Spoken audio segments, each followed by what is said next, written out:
Mais avant cela, et comme on va beaucoup en parler dans quelques jours, eh bien, pour le Sans Frontières, nous allons à Rio où nous attend notre correspondante Fanny Lotter. Et dans quelques jours, donc, Rio, on parlera plus que de ça. La ville merveilleuse, connue pour ses plages, son Christ, ses favelas. Alors, on en a déjà parlé ici, de ces quartiers populaires, certains plus ou moins dangereux, mais qui restent pourtant des attractions touristiques et l'âme de Rio. Alors certains de ces quartiers, finalement, au fil des années, ont bien changé, sont devenus des lieux tendance. Alors Fanny, puisque vous êtes notre guide aujourd'hui, comment la transformation s'est-elle opérée ? Dans quelques jours, Rio accueillera des milliers de supporters olympiques qui voudront évidemment assister à des compétitions, mais qui voudront aussi visiter Rio, son Corcovado, ses plages, mais aussi ses favelas. On vous emmène aujourd'hui dans une favela qui s'appelle Vidigal, qui est devenue en à peine 5 ans la favela branchée des quartiers sud de la zone touristique de Rio. C'est une favela qui est désormais peuplée de touristes, d'artistes, mais aussi d'habitants français. C'est ce qu'on appelle la gentrification de la favela. C'est un reportage réalisé avec Harold Grenouillot et Marie Dengue. Elle est surnommée la colline des artistes. Surplombant la plage d'Ipanema, Vidigal compte 10 000 habitants. Et parmi les locaux, une nouvelle arrivée. Bonjour, venez, je vous en prie. Installée au Brésil depuis plus de 8 ans, C'est un appart qui est fait 100% de récup. cette styliste française a d'abord créé une école de mode dans le quartier. Il y a un an, elle saute le pas et s'installe dans cette petite maison. Pour moi, la Vidigal, c'est pas une favela, mais c'est un vrai quartier de Rio. Et moi, c'était surtout d'abord pour installer l'école, parce que c'était l'endroit où il fallait aller. Vidigal est à la mode et la mode est à Vidigal. La Vidigal est à la mode et nous aussi, on va mettre la mode dans ce quartier. Un quartier à la mode qui revient de loin.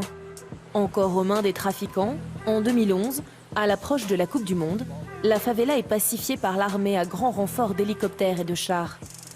Nadine a vu son quartier fétiche changer de visage, même si le trafic n'a pas complètement disparu. Là, maintenant, ça fait 4-5 ans. Je dis pas que le trafic ne revient pas non plus.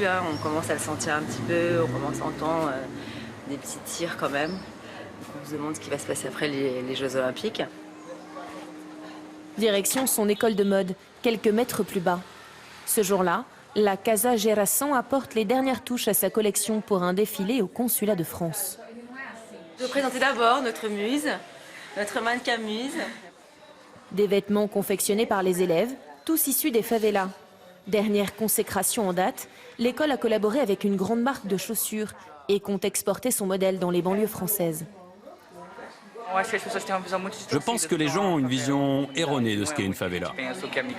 Il y a plein de choses super qui se passent ici. Et beaucoup de créativité.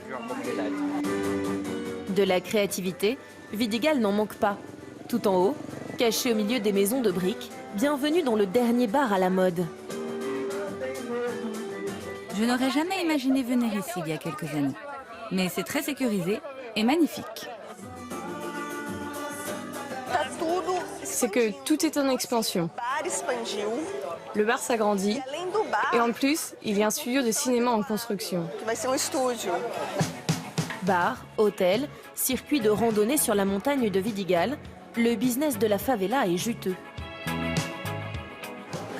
Ça a créé beaucoup d'emplois dans la favela.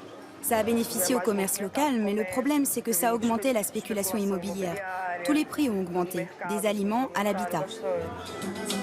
Des loyers multipliés par 3, des entrées de bar à 10 € comme ici, qui restent inaccessibles aux habitants. La vue imprenable de Vidigal, autrefois populaire, est aujourd'hui victime de son succès. Voilà les Jeux Olympiques sur France Télévisions à partir du 5 août. Merci beaucoup Fanny.